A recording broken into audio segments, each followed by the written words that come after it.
All right, folks, what is going on? This is episode 623 of the First and Frame Rate Show. I am VF Baller. Over here, we talk about Georgia Southern and Atlanta Falcons football. And today we're going to talk about some college football, particularly the Group of Five. I personally think that this is going to be one of my most favorite shows I've ever done. I'm really excited to do this show. All I ask, honestly, I want you guys' feedback. I want to know what you guys think about this topic. Give me your thoughts and opinions about it, because I think this is a great idea. It's a long shot of an idea, but I think it's a great idea. I really want you guys' feedback because I really want to know where people in the world of college football, what they really think about this. I'm really interested in it. So today we're going to talk about the Group of Five conferences and should they have their own national champion. I'm also going to talk about an article that is an excellent article, and this article was done way back in 2019. I'm going to put the link down in the description if you want to read it. I'm not really going to get into the article, but I would use this as a supplement to my thoughts because most of my thoughts are implemented in this article from, 4 years ago. But just me thinking about this for the past, 72, maybe 96 hours really got my head churning and got me thinking. And I want you guys' opinion as well. So if this is your first time here, welcome. I could be found on YouTube and Rumble. I am also on Spotify, Stitcher, Apple, and Google Podcasts. I think I said this in other earlier videos, other episodes. Stitcher is going to be going down, I think, in August. So maybe you want to find your way over to Spotify, Apple, or Google if you haven't already, if you're on Stitcher. But I do appreciate, everyone who has been watching and listening. You guys are awesome. I also could be found on Twitter at VFBaller. And the website is firstandframerates.com. Now, I don't want to get too much further into that stuff. I want to get right to this whole situation with Group of Five. Should it have its own national champion? I am really, really opening up to the idea of this. And I'm going to give you my reasons why. And I'm going to talk about a little bit of the article, but I'm not going to go word for word or paragraph by paragraph. It's a fairly long article. That's why the link is in the description. Now, with the Power Five conferences are moving towards a bigger and more robust conferences. I mean, they're like eating every team that they can get. Like the Big 12 is about to do their thing. Texas and Oklahoma is going to SEC. You even got teams out of California going to the Big 10. The Pac-12 is going to be doing their thing as well. So where does that leave the Group of Five? I mean, the Sun Belt is looking strong. We just expanded last year. We got Marshall. We end up getting Southern Miss. We got Old Dominion. We got James Madison. So we did expand. But does that mean anything if we're going to be trying to put ourselves in position to go up against pretty much a uphill battle with, no support? We're not going to, none of these Group of Five schools are really going to have a legitimate shot at a Power Five national champion, especially once all these moves are made. I think like USC and UCLA are supposed to be going to, like I said, they're supposed to go into the Big 10, and the Pac-12 is supposed to be doing their thing. And you got, like the SEC and no telling what the ACC is going to do. So it's all over the place. But nevertheless, those Power Five conferences are putting themselves in position for a 12-team playoff. So yes, it does expand for, possibly more Group of Five teams to be in. But it doesn't really mean that we're going to get a shot at the table. And I say we because I'm a Georgia Southern Eagle. I'm a big Georgia Southern fan. And I want to see my team get an opportunity to be one of the best teams in the country. But with that being said, I think our lane is going to be having a Group of Five, version of the national title. I think that will be really cool. Get these five conferences together, try to come up with something where they can have their own playoff and they can have a way to sort it out on what's the best conference in the Group of Five and spread it out to have their own national champion. You already have this in the other ranks as far as the FCS 1AA. Well, that is 1AA.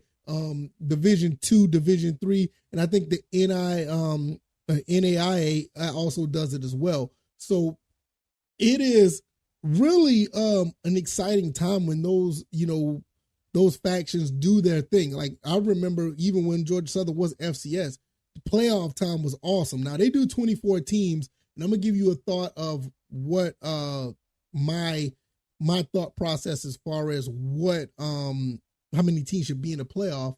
But I really feel that this will be a really good opportunity for a group of 5 schools will be put on the map to play for something other than a mid to lower level bowl with one of the group of 5 teams or possibly getting a January 6th bowl, but they got to jump through so many hoops to get to that.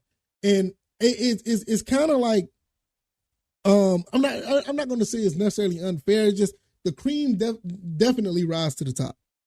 And when you look at a Michigan, Ohio State, Georgia, Alabama, all those teams, those schools are pushed way up ahead of all these other schools in the country, not just, other group of 5, but Power 5 as well.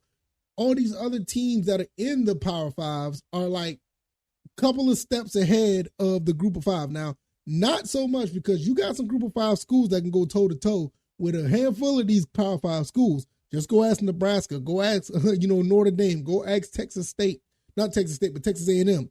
Go ask those guys last year what happened to them when they went up against a couple of group of 5 schools. Ask Tennessee when they went up against Georgia State a couple of years ago.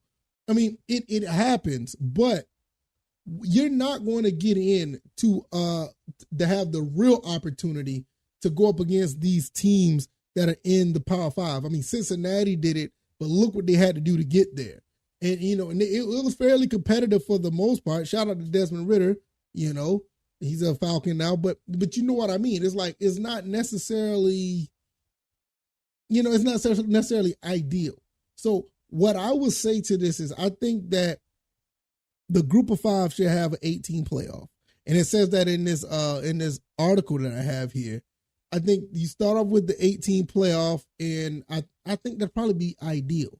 You have 2 teams get a bye, I guess, or I guess they all play against the top seed, lower seed, and then they go against each other till, they have the 2 finalists.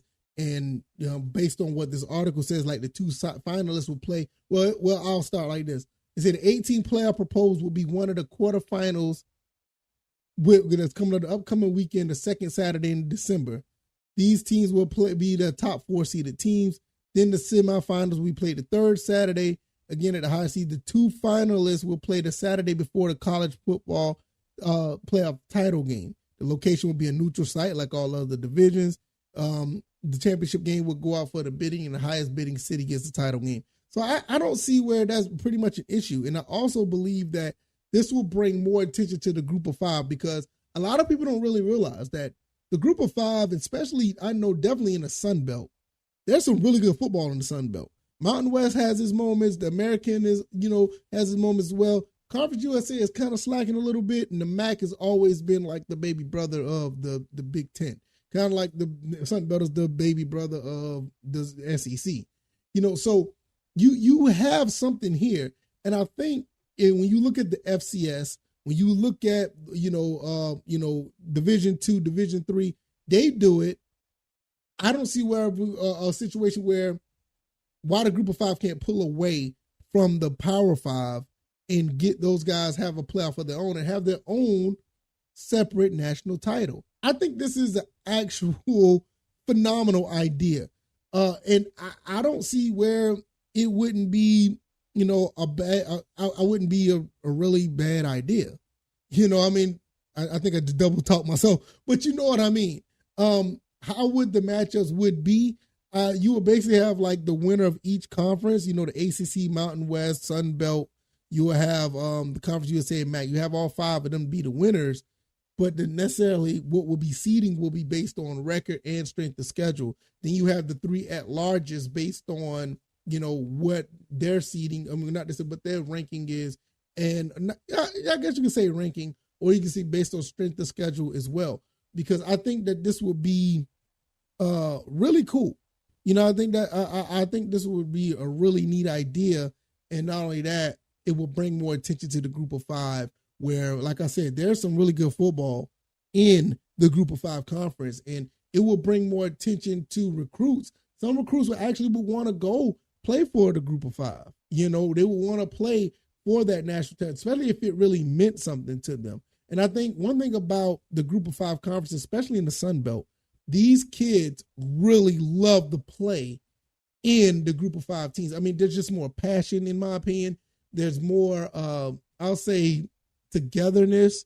I think a lot of people in the Power 5, don't get me wrong, there is some form of camaraderie there, but a lot of those kids are transferring so much now, they're just trying to get somewhere. I think in a group of 5, you give these kids a reason to play, it will keep a collective amount of kids, and some kids that don't get an opportunity elsewhere, to actually try to seize that moment and hold on to it, to be a part of something that they could take on into the next level. And don't get it twisted. With this, we'll get more exposure as well to these schools where you have more scouts, you have more people, you have more eyes on these players that will watch them play at the level that a lot of people may not even know what type of level they play at. Because Group of 5 already I think the Sun Belt already has like some deal with ESPN where they're already on ESPN Plus. You got other schools that have contracts with other networks, but it'll just be more money. It'll just be more money. I just don't see how this is a fail safe or a fail. I don't see where it will fail. I'll just put it like that. So I'm looking at this article, and there's a lot of going on here, and there's one question here that one question that's in this article that some people may be asking, like, what is preventing such a playoff from happening? And I'm gonna read this really quick. It says, there are arguments that some schools that state they're already a part of a football playoff system and compete, while others may have similar thoughts. But I don't think they're a part of a playoff system. Now, to be honest with you, they're kind of kind of locked out. To be honest with you, there's absolutely no ability for us, the group of 5 teams, to be in the national title conversation. Northern Illinois athletic director at the time, I think it was him. I think he's still there. Sean Frazier told ESPN 3 years ago. That's just a reality. Anyone that says we can, that's a flat out lie. I do believe that. I mean, unless if you're like Cincinnati or whatever, and Cincinnati had to go through a lot. I mean, for Cincinnati to get in the playoff run, that was almost like a 2 to 3 year. That was like a 2 or 3 year resume they had to put up just to be a number 4 seed that year. Of course, others think differently. The current system is just fine. The answer is an emphatic no. The AAC commissioner, Mike Arskill said in the ESPN article, we compete for national championships like anyone else in the FBS, including the Power 5, and have no interest in any kind of separate championship. See, this guy's here is a loser. Because you're not going to ever, I mean, come on, dude. You're not going to compete, especially with the way things are changing right now in the Power 5. The AAC, the American Conference, can forget it. I mean, it's just not going to happen. But I will be honest with you, at the end of the day, I don't see anything happening with this. I just think it's going to be a really good idea to put together. It may not happen, but I really feel with the group of 5 being left out, these guys are playing in limbo to be, punching bags for the Power 5. I mean, let's just be honest. I mean, a lot of these teams that are in the Power 5, even the mediocre teams in the Power 5, come and play some group of 5 teams just to smack them around and make themselves look good on television. So for us, we're lucky to get, 8 wins in a decent bowl and look like somebody in front of other group of 5 schools, where with the group of 5 national championship game, you got a group of, conferences that's actually working towards something. If the guy in the American Conference, Mike Arskill, I think that's how to say his name, the commissioner, I don't know if he's still a commissioner or not. This is an old article, 2019. If you got a guy like this thinking that they're going to be competing for FBS, Power 5 national titles that's going to be in the college football, and this dude is out of his mind. I mean, I don't know what he's thinking, but nevertheless, I'm going to put this link down into the description. I really want your guys' thoughts. I think that this is a great opportunity for the group of 5. It would be a great opportunity for the group of 5 to shine if they did have a such thing. And I think one of the last things that said in this article, shout out to Kent Schmidt. If I didn't say his name yet, I will put this link down in the description. Oh, no, I mean, I'll put his article down in the description. I'll probably put his Twitter up as well, because I think this guy has a really good idea. He said, let's face it, opportunities for the group of 5 will not get any better. These teams do not have anything but a seemingly meaningless bowl game to look towards, even after a great regular season and no chance for a national title. Let's give these G5 student athletes the opportunity to see who is best on the best place possible on the field. I can't say it much better. Shout out to Kent Schmidt. If you don't know this guy, I don't know. I will put his information down in the description as far as his Twitter. I don't know if his Twitter is still running. I'm going to link his Twitter in the box if it's there. Look like he is. Yes, he is still on Twitter, so I'll put that there. And I'm also going to give you my thoughts and opinion. Well, I already gave my thoughts and opinions. I'm going to give you all the other information, sorry, down in the description as far as the article. I think this is a great article. It has my mind going. I want to know what you guys think. Please let me know. If you like this commentary, hit the like button, share this podcast, subscribe to the channel if you haven't already. Let me know, guys. What do you guys think? Do you guys think that we should have, as a group of 5 school or conference, a shot at his own national title, have his own playoff? What do you guys think? You already know where I stand. I already feel like this is going to be an excellent. It would be excellent if these schools were able to do it. If these other athletic directors saying that they're going to have a shot, they're out of their mind. Right now, the group of the Power 5 is expanding, and they're going to 12 teams, and you got a lot of teams moving to other conferences to get a piece of that pie. The group of 5 has no chance. They need to find a way to make. They're going to have to find a way to make themselves relevant, and I think this is an excellent way to do so. Give me your thoughts, please. I really want to know your guys' thoughts because I'm very interested in this, and I want to know if you guys are as well. I'm going to sit back. I'm going to go and get ready to do another episode for the podcast. I'm going to start brainstorming for that. I could be found on YouTube and Rumble, also on Spotify, Stitcher, Apple, Google Podcasts. YouTube and Rumble is the visual, the podcast avenue. You can listen to it on your own leisure, be your own program manager. I can be found on Twitter at VFBaller. The website is firstandframerace.com. Once again, Kent Schmidt, his Twitter will be down in the box. Also, the article will be as well. I'm out of here. I am still hyped up about this article. It actually has me excited. It really does. You guys take it easy, and you guys be blessed. I will see you guys on the next episode. Guys, take care. Peace.